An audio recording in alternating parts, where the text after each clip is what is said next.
from inside Memorial Stadium. This is the Huskers Radio Network podcast. All Huskers, all the time. Here's your host, Jessica Coody.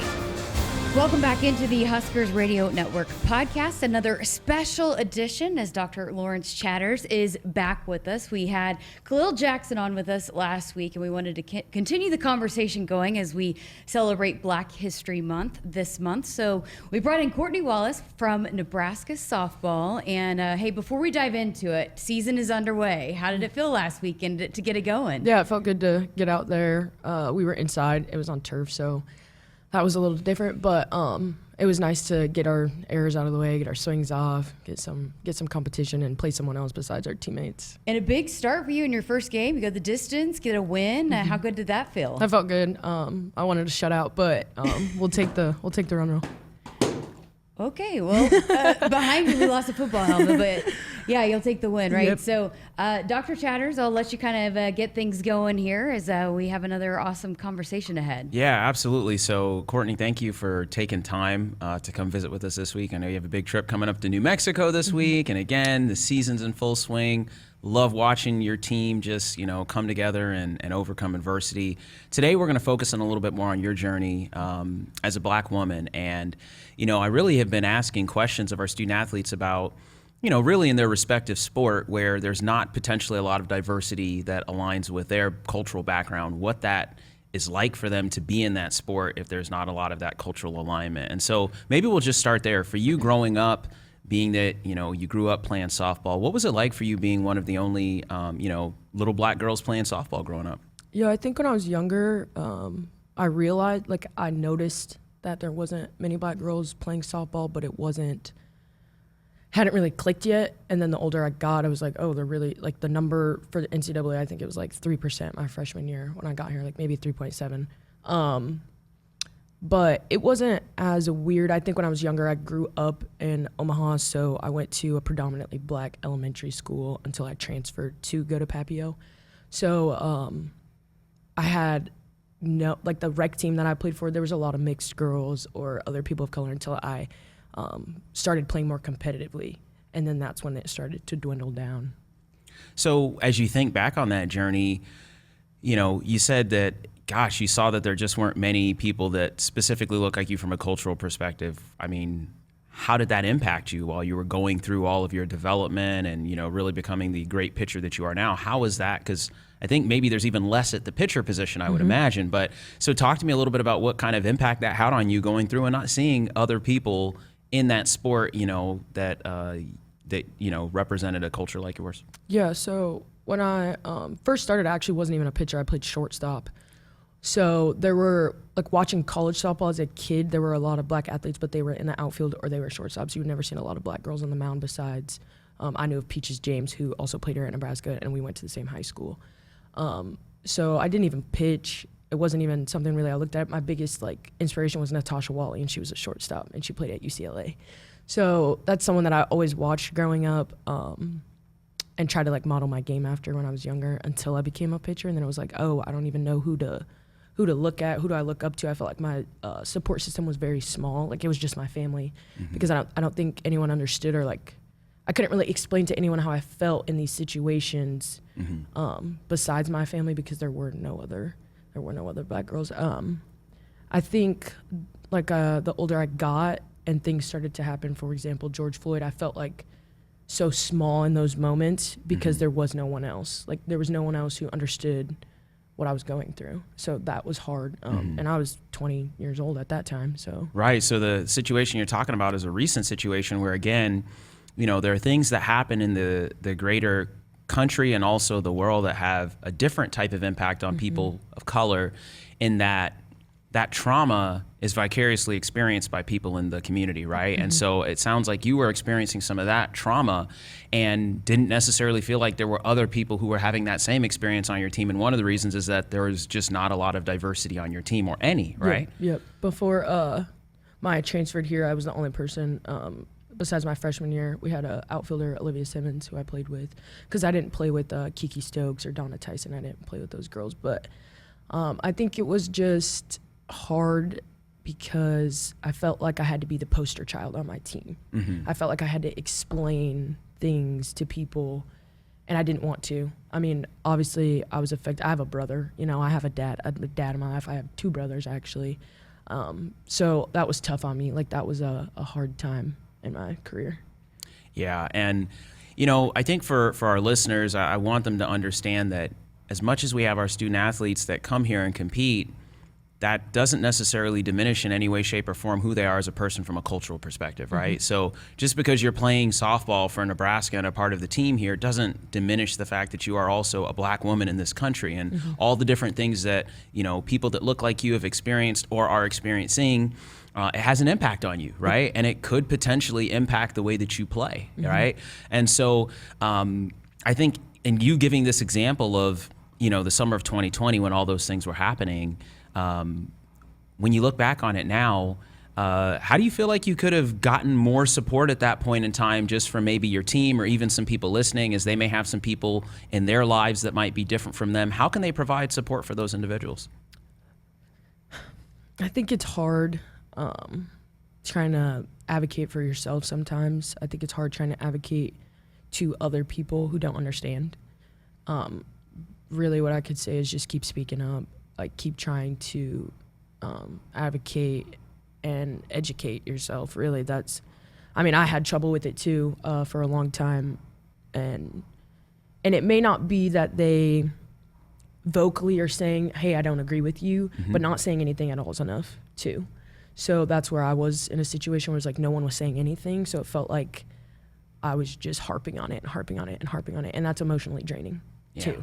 Because now we're about to go into season, and I'm emotionally drained. I think just get out what you can. And I told my teammates, like, if you have questions and you want to come to me, like, please do. But I'm not going to go out of my way to send you links, to send you articles. I don't feel that it's my job to have to do that. But if you want to come talk to me, 100% open to conversation. Right. So that's what I did, and I felt a lot of weight off my shoulders after I did that. That's awesome. So what I hear you saying is that people should educate themselves, right? They shouldn't expect that person in their life that happens to be different from them to be the person that always has to bring up the issue, or, you know, really only ask that person questions, but they can educate themselves, right? And so talk to me a little bit about what do opportunities like this mean to you, where we as an athletic department do celebrate Black history, do try to highlight voices and create initiatives around lifting up and helping people understand and raise awareness about other people's experiences. What does that mean to you? Yeah, I think it's awesome. There are obviously some sports where there may be only one Black person on your team, or,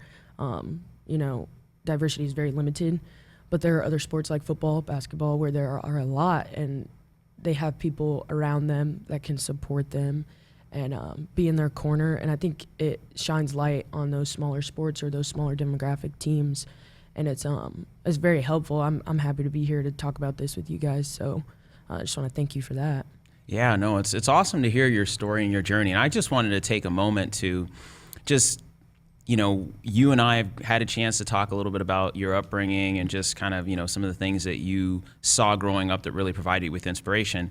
What was it like for you to kind of know that you went to the same school as one of our Husker greats here, who also happens to be a Black woman pitcher, Peaches James, who was here during my time here at Nebraska, and it's just an amazing young, you know, woman. And what was it like for you to go to that school, and what did her representation mean to you as a young Black girl playing softball, not seeing many people that look like you? Yeah, I actually didn't really know Peaches for a long time. I just kind of always heard about Peaches, and, oh, Peach did this and Peach did that, and I didn't really know her until one day we finally got in contact with each other. And when I was younger, I took lessons from her, and she would help me with hitting and pitching, and now we text each other. You know, I feel like we're pretty good friends.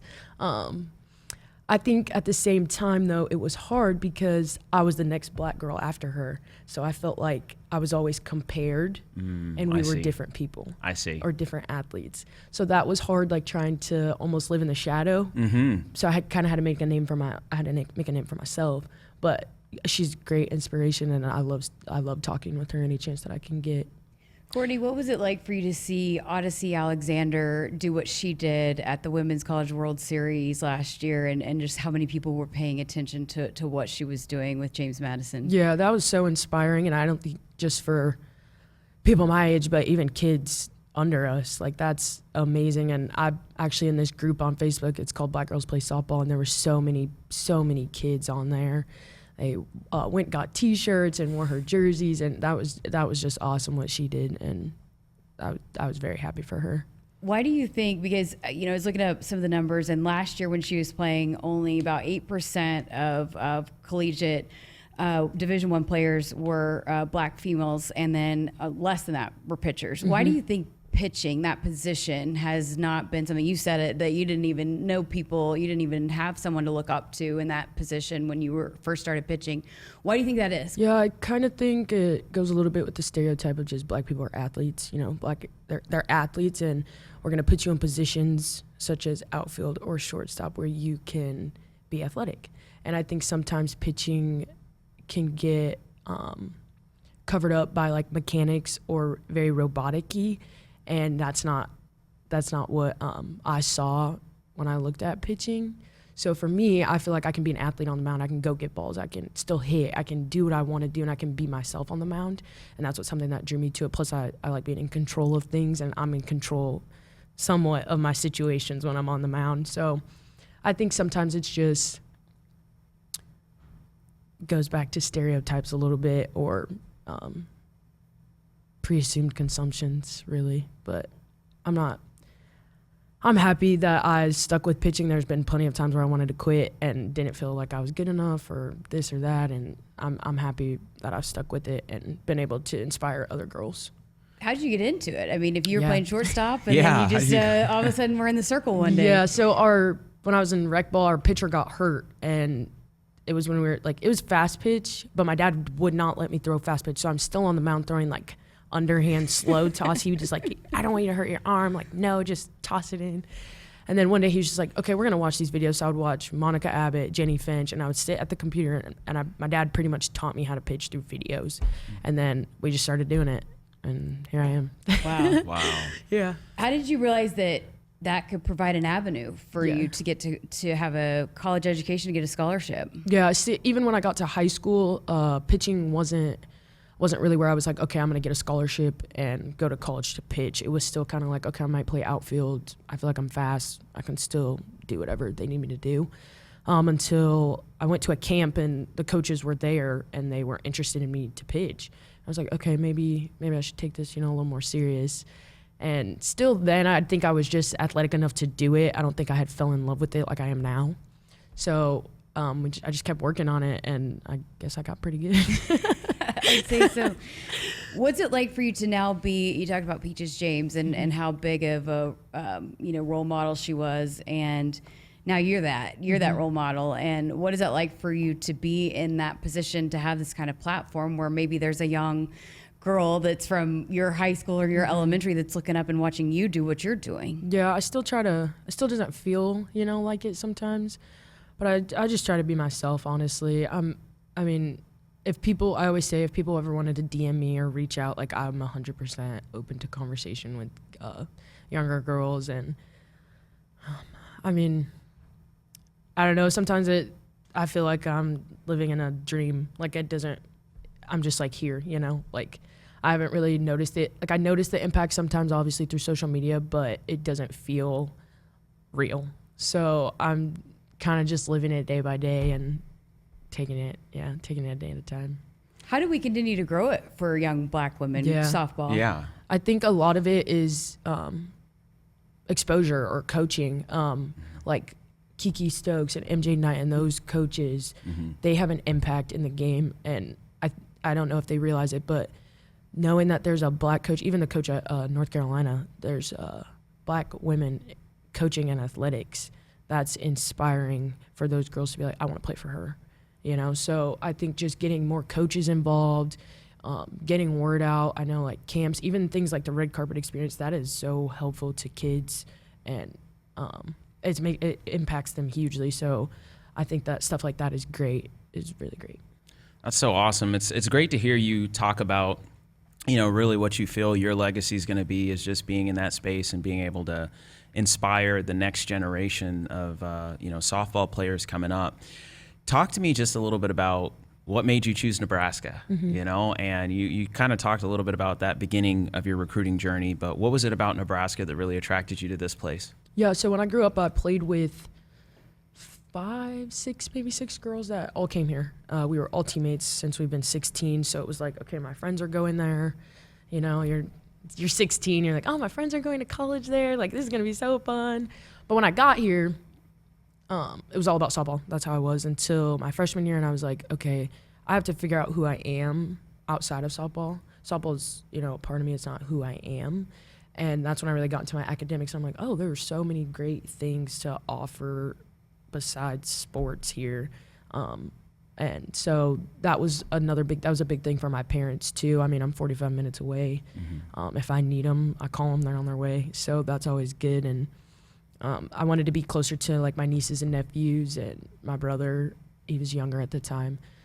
So just being close to home, really having people that I knew and that I was comfortable around. The coaches obviously made it easy too. So those were the things that I chose Nebraska. Were you that little girl in the stands? Did you come to Nebraska? You mentioned the red carpet experience. And I mean, I grew up, we've talked about this, that I grew up, my dad took me to games, and you see just at basketball games how many little girls were. Were you that little girl that fell in love with Nebraska softball? Or I actually wasn't. I'm going to be completely honest. I wasn't. My whole life, I was like, oh, I'm going to go to California because my dad's family's from LA, so we're gonna move back to California, and then it just kind of happened. You know, I guess God puts you where He wants you to be. So here I am. But no, I actually didn't go to a lot of. We watched it on TV, like watch Husker football, but I never went to a game or anything like that. No.